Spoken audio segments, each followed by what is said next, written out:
vais venir chez toi, je vais mettre le pain à ta minute. Voilà, cette brochette.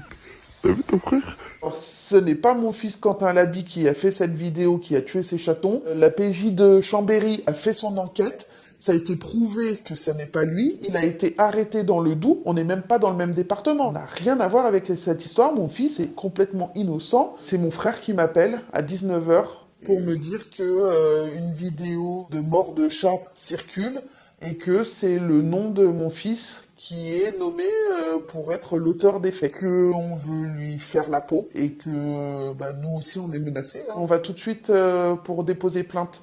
Le problème, c'est que il est 20h et que c'est fermé.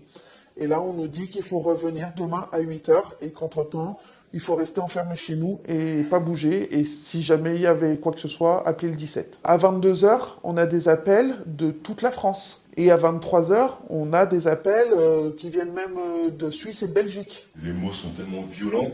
Tous ces snaps qui sortent, où on voit tous ces noms, ces prénoms, ces numéros de téléphone qui correspondent à notre vie à nous, en fait, l'adresse des personnes qui sont venues au domicile de ces grands-parents. On dit, mais oui, ils vont venir, ils vont arriver, il va nous arriver quelque chose, ils vont venir chez nous, ils vont rentrer dans notre maison. On est effrayés.